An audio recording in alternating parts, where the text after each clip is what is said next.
আলা বিযিকিরিল্লাহ আলা বিযিকিরিল্লাহি তাতমাইন্নুল কুলুব। আল্লাহ বললেন দুনিয়ার সবগুলো মানুষের অন্তর একমাত্র আল্লাহর জিকির দ্বারাই প্রশান্তি লাভ করে। এই কারণে যুবক ভাইরা টেনশন, অস্থিরতা, পেরেশানি আসলে কানের মধ্যে হেডফোন লাগায়ও না। কিছুক্ষণ সময় বসে আল্লাহ তাআলার জিকির করো। আল্লাহ তাআলা দুনিয়াতে নগদ ফায়দা দিবেন। অন্তরটার সব পেরেশানি দূর করে আল্লাহ তাআলা অন্তরটাকে প্রশান্তি দ্বারা ভরে দেবে। এটা আল্লাহর ওয়াদা। আল্লাহ কোরআনের মধ্যে ওয়াদা করেছেন। এটা হলো নগদ পুরস্কার। আল্লাহ রাব্বুল আলামিন আখিরাতের পুরস্কারের কথা ঘোষণা করেছেন। আল্লাহ রাসূলের মাধ্যমে শুনিয়েছেন, ওয়াশাবুন যাকারাল্লাহ। আমার আর আপনার এই জিসমটা, দেহটা, রূহটা, আত্মাটা কে বানাইছেন?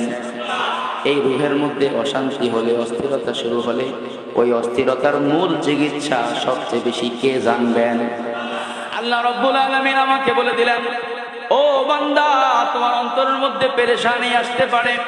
ব্যবসা নিয়ে পেরেশানি, চাকরি নিয়ে পেরেশানি, জায়গা জমিন নিয়ে পেরেশানি, টাকা পয়সা নিয়ে পেরেশানি, পরিবার নিয়ে পেরেশানি, সন্তানাদি নিয়ে পেরেশানি, রাজনীতি নিয়ে পেরেশানি, দল নিয়ে পেরেশানি, এলাকা নিয়ে পেরেশানি, ঋণের বোঝা তোমার মাথার উপরে সেটা নিয়ে পেরেশানি। যত ধরনের পেরেশানি তোমার অন্তরের মধ্যে আসুক না কেন, আমি আল্লাহ সব পেরেশানি দূর করার জন্য কোরআনের মধ্যে একটা চিকিৎসা বলে দিলাম, ট্রিটমেন্ট দিয়ে দিলাম। যত পেরেশানি তোমার অন্তরের মধ্যে আসুক না কেন, কিছুক্ষণ নির্জনে বসে আমি আল্লাহর কথা স্মরণ করো, আমি আল্লাহকে জিকির করো। সামান্য সময় জিকির করবা, আমি আল্লাহ জান্নাতের প্রশান্তি দ্বারা তোমার অন্তরটাকে ভরে দেব। আলা বিযিকিরিল্লাহ আলা বিযিকিরিল্লাহি তাতমাইন্নুল কুলুব। আল্লাহ বললেন দুনিয়ার সবগুলো মানুষের অন্তর একমাত্র আল্লাহর জিকির দ্বারাই প্রশান্তি লাভ করে। এই কারণে যুবক ভাইরা টেনশন, অস্থিরতা, পেরেশানি আসলে কানের মধ্যে হেডফোন লাগায়ও না। কিছুক্ষণ সময় বসে আল্লাহ তাআলার জিকির করো। আল্লাহ তাআলা দুনিয়াতে নগদ ফায়দা দিবেন। অন্তরটার সব পেরেশানি দূর করে আল্লাহ তাআলা অন্তরটাকে প্রশান্তি দ্বারা ভরে দেবে। এটা আল্লাহর ওয়াদা। আল্লাহ কোরআনের মধ্যে ওয়াদা করেছেন। এটা হলো নগদ পুরস্কার। আল্লাহ রাব্বুল আলামিন আখিরাতের পুরস্কারের কথা ঘোষণা করেছেন। আল্লাহ রাসূলের মাধ্যমে শুনিয়েছেন, ওয়াশাবুন যাকারাল্লাহ। আরেক riwayate আসছে, ওয়ারাজুলুন যাকারাল্লাহ খালিয়ান ফাফাদাত আইনা। কোন আল্লাহর বান্দা যদি নির্জনে বসে কিছুক্ষণ আল্লাহর জিকির করে, ও আমার ভাইরা, আমাদের জীবনের মধ্যে কিছু সময় এমন থাকার দরকার, জোহরের নামাজের পরে হোক, আসরের পরে হোক, মাগরিবের পরে হোক, ফজরের পরে হোক, কিছুক্ষণ সময় বসে আল্লাহকে দাও, আল্লাহকে দাও। সবাইকে সময় দিচ্ছি, আল্লাহকে দিচ্ছি না। এই কারণে পেরেশানি দূর হচ্ছে না, টেনশন দূর হচ্ছে না, অসুবিধা দূর হচ্ছে না। আল্লাহ রাসূল বললেন, আল্লাহর কোন বান্দা যদি কিছুক্ষণ নির্জনে বসে আল্লাহ আল্লাহ আল্লাহ আল্লাহ সুবহানাল্লাহ সুবহানাল্লাহ সুবহানাল্লাহ কিছুক্ষণ সময় যদি আল্লাহর জিকির করে, আল্লাহর নাম নিয়ে জিকির করে, ফাফাদাত আইনাহু, তার চোখ থেকে যদি সামান্য এক ফোঁটা পানি বের হয়, আল্লাহ রাসূল বললেন কিয়ামতের ময়দানের ভয়াবহ তাপ উত্তাপ, যেই সময় সামান্য অর্ধ হাত উপরে সূর্যটা থাকবে, কিয়ামতের ময়দানে কোনো ছায়া থাকবে না, গাছ থাকবে না, ভবন থাকবে না, বিল্ডিং থাকবে না, উঁচা নিচা থাকবে না, আল্লাহর আরশের ছায়া ছাড়া আর কোনো ছায়ার ব্যবস্থা নাই। কোনো বান্দা যদি সামান্য সময় বসে কিছুক্ষণ জিকির করে, জিকির করতে করতে যদি তার চোখ থেকে এক ফোঁটা পানি বের হয়, ওই সময়টুকুর কারণে আল্লাহ কিয়ামতের ময়দানে তার আরশের নিচে একটা স্পেশাল সিটের ব্যবস্থা করে দিবে।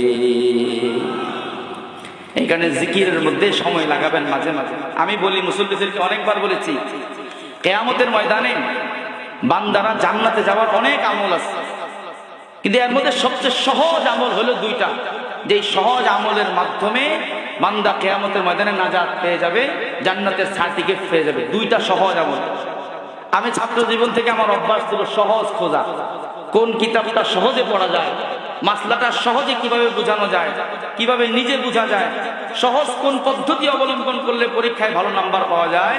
এটা আমার ছাত্র জীবন থেকে অভ্যাস ছিল। বয়ানের মধ্যেও আমি সহজ করার চেষ্টা করি। তাই মুসল্লিদেরকে অনেকবার বলেছি, ভাই কিয়ামতের ময়দানে নাজাত পাওয়ার সহজ দুইটা রাস্তা। সহজ একটা রাস্তা হলো আল্লাহর জিকির। আল্লাহ রাসূল সাল্লাল্লাহু আলাইহি ওয়াসাল্লামের কাছে আল্লাহ রাসূলের একজন সাহাবী আসলেন, এসে জিজ্ঞাসা করলেন, ইয়া রাসূলুল্লাহ, ও নবী, কদ কাসুরাত আহকামু শরিয়াতি আলাইয়া, শরীয়তের বিধিবিধান তো অনেক হয়ে গেছে, মাসলা মাসাইল অনেক হয়ে গেছে, এতটুকু তো আমার দ্বারা পালন করা সম্ভব হচ্ছে না। ও নবী, অনেক মাসাইল, অনেক বিধিবিধান, এগুলো তো সব আমার দ্বারা পালন করা সম্ভব হচ্ছে না। ও নবী, আপনি আমাকে ছোট্ট একটা আমল দেন, যে আমল দ্বারা কিয়ামতের ময়দানে আমি সহজে নাজাত পেতে পারি।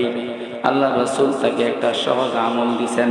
আল্লাহ রাসূল বললেন, লা ইয়াজালু লিসানুকা রাতবান বিযিকরিল্লাহ, ও আল্লাহর বান্দা, সব সময় জিকির দ্বারা তোমার জিহ্বাটাকে ভিজায় রাখো, সব সময় জিকির করতে থাকো। দুনিয়াতে যদি সব সময় জিকির দ্বারা তোমার জিহ্বাটা ভিজায় রাখো, কিয়ামতের ময়দানের পেরেশানির মুহূর্তে হাসতে হাসতে জান্নাতে চলে যাবে। আল্লাহ তাআলা কোরআনুল কারীমের মধ্যে কোন আমল বেশি করতে বলেন নাই।